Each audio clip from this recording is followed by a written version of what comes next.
Hello and welcome everyone to another Fireside Chat for the Harvard Project on Asian and International Relations. Today we have a very special guest who has generously given us the time to speak with him today, Lord Ed Vaizey. Now, for those of you who aren't familiar with Lord Vaizey, allow me to give a brief overview. Ed was a member of the British Parliament between 2005 and 2019, serving as the United Kingdom's Culture and Digital Minister from 2010 to 2016, and also he's the longest serving minister in that role. But rest assured, Lord Vaizey is not simply just another boring government guy. He also holds a variety of private sector positions. He's an advisor to Common Sense Media, a not-for-profit based in San Francisco, which campaigns for kids' internet safety, Digitalis, an online reputation management company, the Investing and Savings Association, Digital Theater, Salary Finance, and NewsGuard, a US-based startup combating fake news, and much, much more that I have not listed. I'm sure with the breadth of work Lord Vaizey does, we will have a wonderfully insightful talk. Thank you so much, Lord Vaizey, for joining us today. It's a delight to be here. And for your audience as well, they may be interested to know that I was briefly the Prime Minister's trade envoy to Vietnam, Cambodia, and Laos. So Southeast Asia is also part of the world that I know pretty well now. Oh, that's awesome. I'm sure that'll be very relevant for the talk we'll have today. So I guess we'll start with some basic icebreakers, some really general questions to just get this conversation going.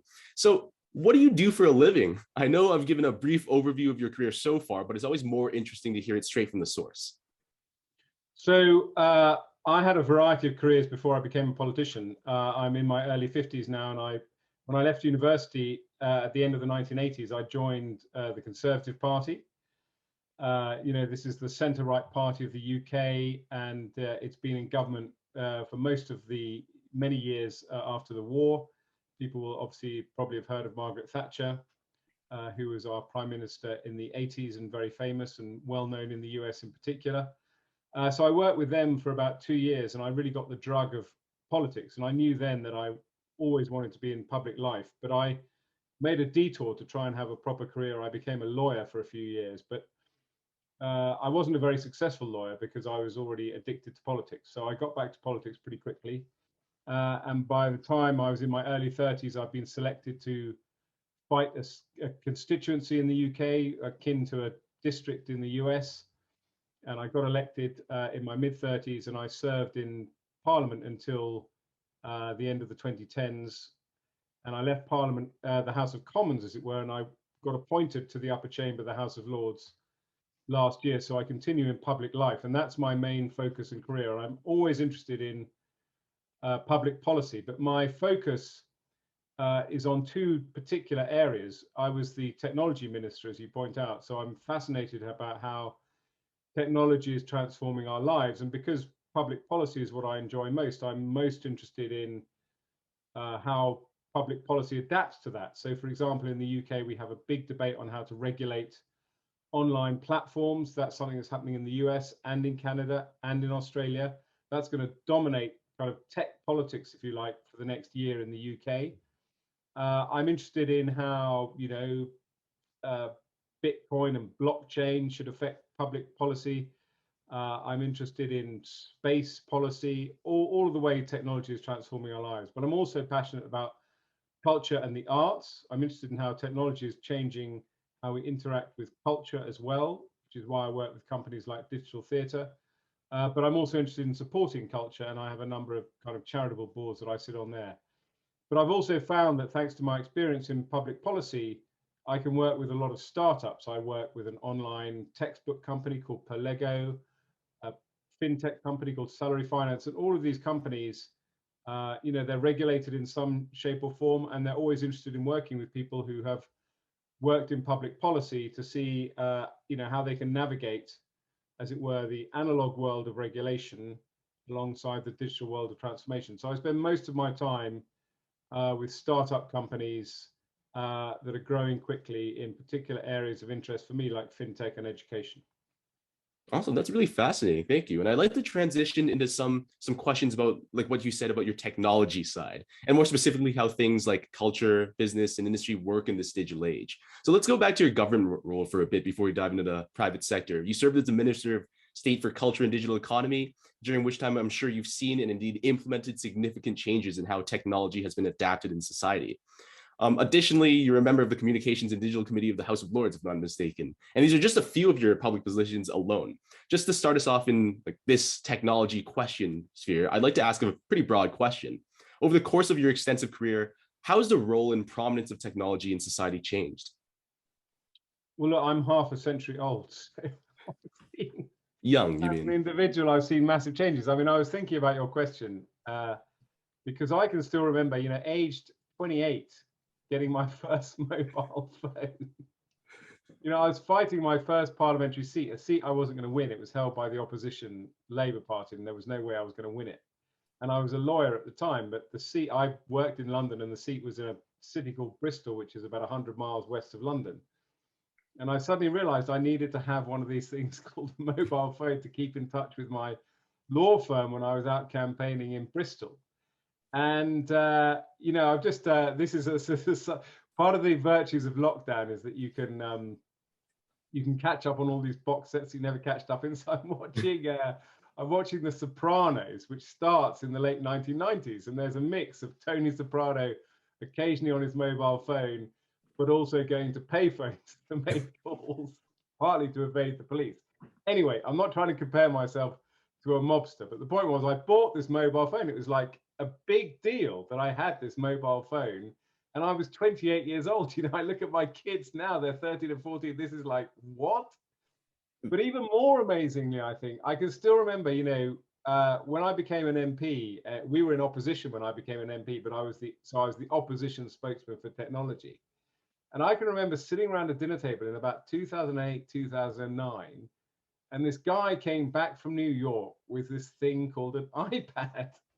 And it was like this guy kind of arriving from Star Trek, look at this. It's this crazy thing that you could, So all of this tech, I can still remember getting my first music iPod, which was called an iRiver. It was this company called iRiver, which has long since disappeared. So, I mean, I just tell those stories. Everyone my age will have these kind of stories, but it does kind of go to reinforce how technology has moved so rapidly to change the way that we live our lives. And literally in the last 10 years, it is true. I can remember a friend of mine in the mid 2000s, we were working in a political office together, and she said, oh, I'm going to go and work for this company called Google, which I'd sort of barely heard of, but she went to work for Google. She's now a lot richer than I am, I can tell you. So all of this change has happened in the last 15 years at quite breakneck speed. And I think as far as policy is concerned, that's interesting because one of my jobs, for example, was rolling out broadband. So, the broadband connection, the connection that we're talking on to do this talk. And I remember, when I got my job, when I first became an MP in 2005, we had dial-up broadband, the modem that buzzed and wheezed and clicked. And just getting that was a big deal. And that was the campaign. But literally within 5 years, the campaign had been, we need broadband connections of 10, 20 megabits a second so that people can actually connect and do meaningful stuff on the internet. I oversaw the introduction of 4G 10 years ago. Now we've got 5G, which is even more transformatory. And occasionally 3G appears on my phone, and you remember just how bad 3G was. When 3G came in, the telecoms companies spent billions and billions of pounds. So I have seen this kind of technology transformation in real life, but I've also seen how politicians have to kind of rush to catch up and try and future-proof, certainly in terms of building the infrastructure that people need to develop. But also when you've got an Uber or whatever, to adapt policy so that these companies can actually provide the service they need for consumers. And it seems odd to me to be talking about self-driving cars or drone deliveries, but when I do this kind of review of how technology has changed so rapidly, it shouldn't surprise me that in 2 years' time, your Amazon package could and should potentially be delivered by a drone. And your car, well, I don't believe cars will ever be 100% self-driving. There's no reason why we shouldn't see cars where 90% of the journey is effectively done by the car rather than the driver. So all these changes, politicians who think change is not going to happen or happen more slowly should remember how quickly change has happened in the last 10 or 15 years. Very insightful. And I think that technology as well its rapid advance, at least just the widespread proliferation of Wi-Fi has enabled a lot of people to adapt to this COVID pandemic, especially now, right? Because Yeah. with the lockdowns and everything, people have to stay at home, work from home, take school from home. But as with anything, there are trade-offs. In your view, how has COVID-19 affected the way we approach and use this technology, ranging from online schooling to increased consumption of digital culture like video games or movies? So it's obviously made us realize how dependent we are on culture. You know, you Mhm. and I could not have carried on our respective roles, me as a working in the private sector, you undertaking your education without the advent of Zoom and Microsoft Teams and so on. So the opportunity to connect with people, to have classes or to have meetings, could not have been done without technology. And clearly, you know, people describe Amazon as the fourth emergency service. You couldn't necessarily survive, particularly when, you know, shops were closed, obviously, in terms of getting deliveries of essential goods. And people like me, of course, you know, bored out of our brains in the first lockdown, you know, ended up ordering endless gym gear, which now sits in my spare bedroom, Nice staring at decoration. in an admonishing way. So, you know, people relied on e-commerce and so on. So that Mhm. reminds us of how important it is, but it also reminds us, first of all, the whole antitrust debate. You know, Facebook and so on do amazing things. They're incredible platforms that allow people, particularly small businesses, to flourish, but they are very, very dominant companies. These are now trillion-dollar companies that dominate this landscape, and that is something that I think people should be concerned about. I think it taught us much more about disinformation, about how important it is to have trusted sources of news online and to regulate that so that people, you know, particularly during a pandemic, can access reliable and important information. And it reminded us of, you know, societies are always divided between the wealthy and the poor. But the digital divide, which has perhaps been a bit abstract previously, is now something that should be at the top of any policymaker's agenda. Because if you don't have a good broadband connection, you could be a wealthy person, but living in a small village, you know, a retired person living in a small village with terrible broadband. You are, in digital terms, therefore poor. You cannot, you are finding it increasingly difficult to access important services. So the digital divide, which is a more nuanced thing than simply a divide between the rich and the poor, because it includes skills and so on and so forth, is something that I think COVID has made us acutely aware of. For sure. Now, I'd like to pivot back to some of your work in the public sector role, right? In the position as digital minister, you were instrumental in the deployment of 4G, as you mentioned, the rural broadband program that ensured a minimum threshold of internet speed for over 4 million households, and the introduction of coding to the national school curriculum. Now, building on what you've already achieved in your tenure, what needs to be done now to continue the progress that's been made in the field of digital advancement or even digital equity? So what is interesting is, you know, things don't really change that much. You know, in 2010, we were talking about rolling out broadband. I happen to believe we carried out a very successful program, although it had its critics because people want everything done yesterday.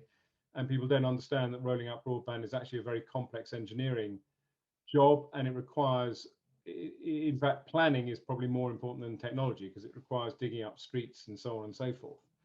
But that it continues. You know, I haven't had that job now for 5 years, but my successors wrestle with the same problem because there's constant demand to upgrade the infrastructure. And I, you know, keep very close to what is happening in the US, and it's the same debate. The Biden administration has come in with a big debate about how much money to put into broadband. So building out infrastructure is vital. It's ongoing, and in a sense, that agenda never changes.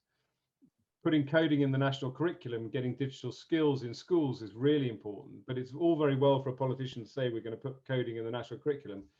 Quite another thing to get teachers with the right qualifications and skills to make that meaningful for kids. And I certainly think that this kind of idea of lifelong learning and giving people in their 20s and 30s the opportunity to acquire skills, the digital skills they're going to need for the jobs for the future, is also a really important part of what politicians do. And then I think the third thing, as I kind of alluded to, is to keep abreast of regulation, which sounds incredibly dull. It is incredibly dull, but it's, you know, when you're doing your banking on an app on a phone, the financial regulations need to keep up to allow that to happen. When you're ordering a cab on the street through your phone, the regulations need to keep up to do that. When you're thinking about how to educate your kids, you need regulation and investment and thoughtful stuff from government to make that happen. And I think the other big agenda is, and I look at the US, and with the greatest respect to you and your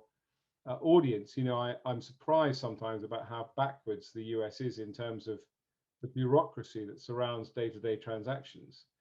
For example, I think you need government to be much more digital, for consumers to be able to interact with government in the way they interact with a lot of the private sector companies that are digital. So based on what you said, let's say hypothetically you had the power to wield any policy lever, right? If you had the power to implement any policy, for instance, like the mandatory programming classes, what would it be and why?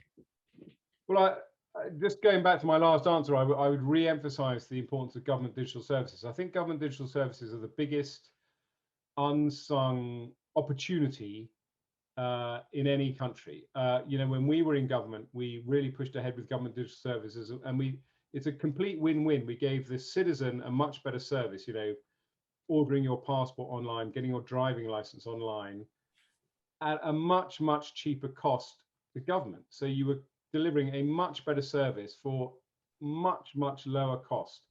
And at the heart of that lies secure digital identity. And I think the holy grail for a lot of what goes on online in terms of e-commerce and government interaction is a secure digital identity that people can rely on, that is extremely hard to crack and steal, and allows you to do a range of transactions across a range of different providers. So that would be my number one thing. I think the second thing would be interoperability between the platforms. I think if you come off Facebook and go onto a different platform, you should be able to take your data and your contacts with you.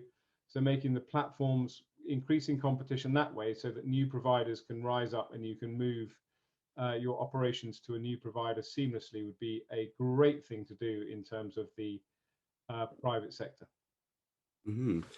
As with any policy, of course, there's always going to be some reactionaries, right? I know my parents, at least, they dislike anything digital based. So I'm assuming there's going to be a lot more of those types of individuals in the general population. How would you overcome that opposition in terms of digitalizing more of these government interactions then?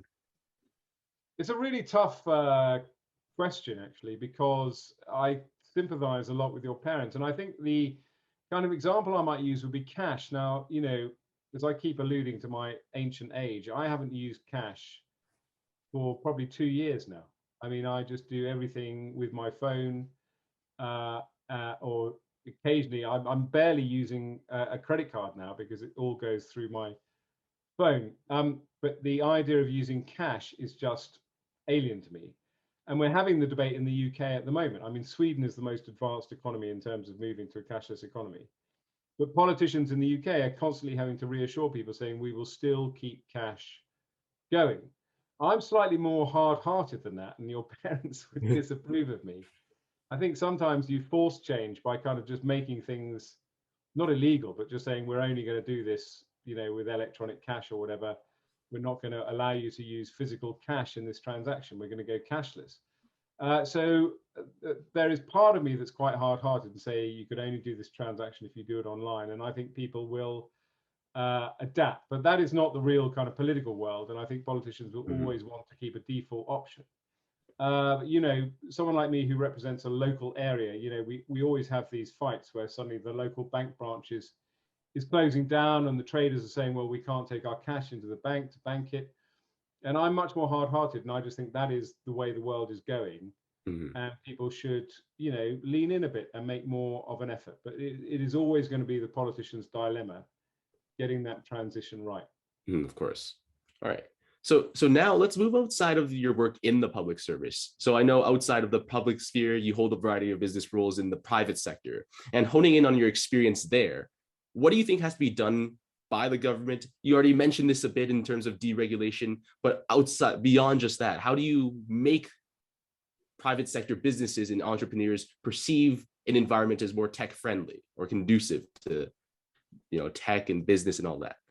Well, the answer lies in your question, actually, which is very shrewd, which is that actually it sounds a bit facetious and superficial, but politicians simply talking about tech is incredibly important. You know, when I was a minister, 10 Downing Street, you know, our White House, as it were, was very tech friendly in the sense that it would hold parties for tech companies, you know.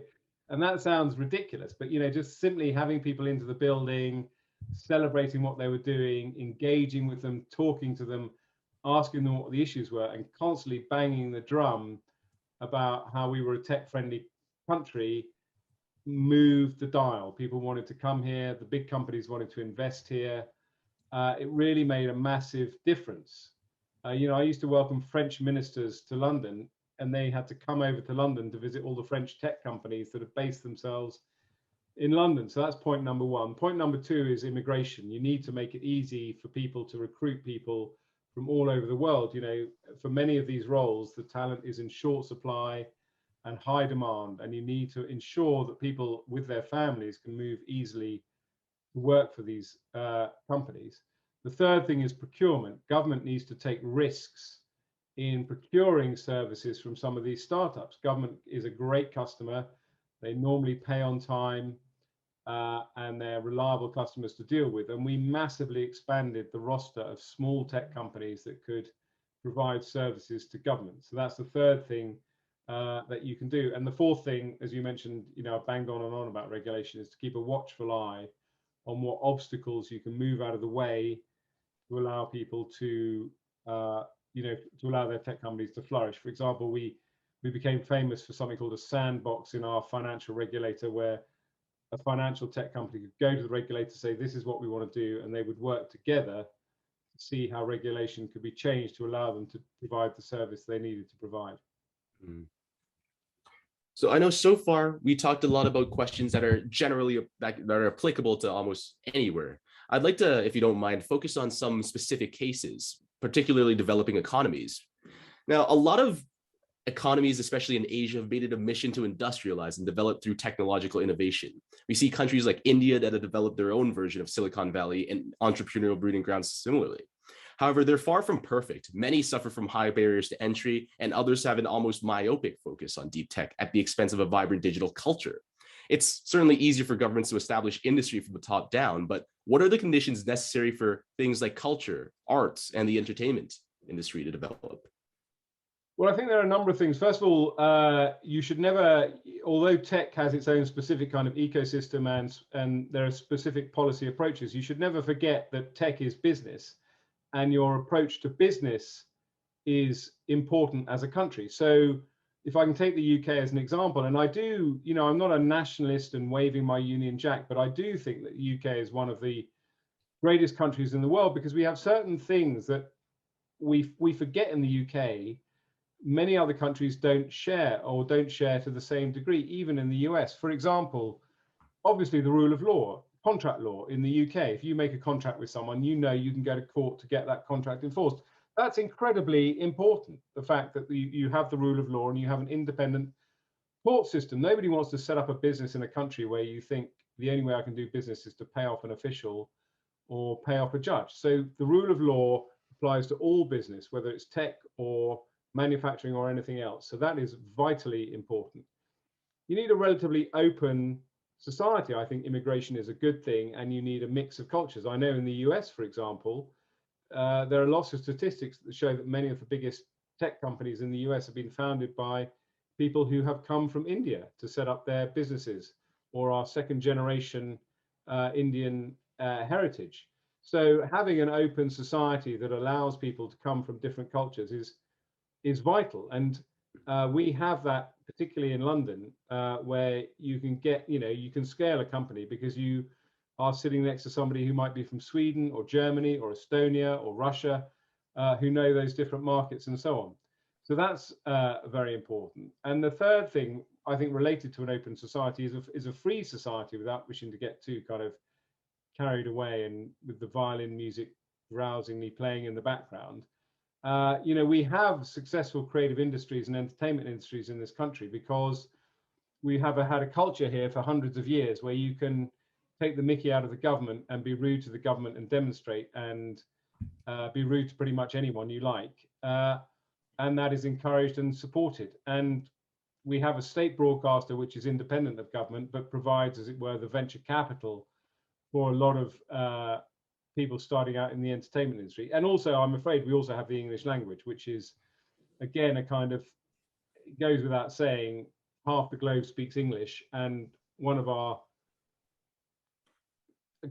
difficulties is that we import a lot of American culture because it's easy for us. But one of our great opportunities is we're also able to export a lot of our culture to the US and other places where English is widely spoken. So that's something that perhaps can't easily be replicated.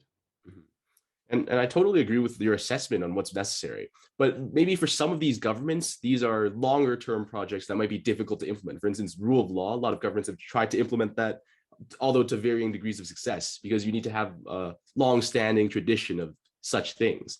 In the short term, what can these governments do to create an environment somewhat conducive to those ends, to getting towards a rule of law and open society? Well, the point I forgot to make when I was answering the last question, which I meant to make then, but I'll make now, is about bureaucracy. So, although we have the rule of law in the UK, the other good thing we have is you can set up a company in 20 minutes. You can go online, register at a company's house, and you're up and running. So, and that didn't happen overnight. That took a lot of time. But at the same time, we've still got lots of stuff I think we could make much bigger progress on. We've still got a tax code that runs to something like 2,000 pages. I'd much rather see a tax code that ran to 2 pages.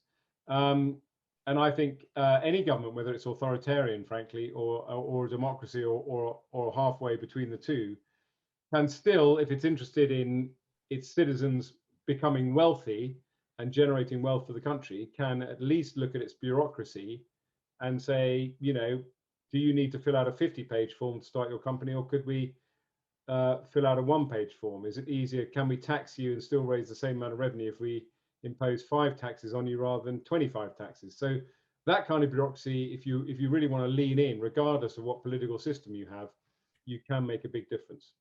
And infrastructure is important. I mean, the point about developing countries is that they often weirdly have an opportunity to kind of skip the heritage that comes with having been a developed nation for many years. And Africa is a very good example of that, where, for example, telecommunications moved effectively completely bypassed landline communications to mobile because it was much easier to build a mobile network. And as a result, things like mobile payments and mobile wallets became much more prevalent in Africa, actually earlier than many developed countries. And you'll see kind of satellite internet making much more of an impact in developing nations than it will be in places like the UK. And that may actually lead to more rapid rollout. Now, I know that our time here is coming to an end, so I'd like to end off with just a final question. So for the many in our audience who are also considering a similar career in the public service or even in tech, what advice would you give to them? Don't do it. It's a nightmare. You're under total scrutiny from journalists. You make no money at all, and your life is a complete misery. But if you are determined to do it, it is a vocation. You have to really want to do it. It's kind of not something you should consider like, should I be an accountant? If you want to be a politician, it has to be in your blood. You have to be passionate about it. You have to want to affect change. You have to be the kind of person who doesn't just shout at the television or the screen, but actually goes out and wants to do it. There's a lot of non-glamour, pounding the streets, putting leaflets through doors. There's a huge amount of satisfaction. You can make a difference to an individual's life, and every time you make that difference, it all adds up, and you look back on your life and you've made a difference to hundreds of individuals' lives, or even thousands of individuals' lives, and you can change the policy of your country. Little old me working in tech, I can still, I think, claim some credit for the fact we've got pretty good broadband. I can claim some credit for some of the cultural changes we've made in terms of cultural policy, and that's incredibly satisfactory. But you won't get rich doing it. So you might want to consider that as well. Particularly if you've got a large student loan, you might want to wait a bit before you go to politics. And also get a good career under your belt. I made the mistake of becoming addicted to politics at the age of 20. Try and spend your 20s and early 30s really 100% laser focused on your career. Politics is not going away, and you can get into it later on. I was too early into politics. Well, thank you, Lord Vaizey, for your very realist approach and insight on that. And again, thank you so much, Lord Vaizey, for joining us for this fireside chat. We really appreciate you taking the time to speak with us on the topic of tech, on the topic of what you did in your career, and of anything in the future. Thank you so much. Thanks, Evin. Thank you everyone for joining us, and I hope you have a good day with the rest of the events.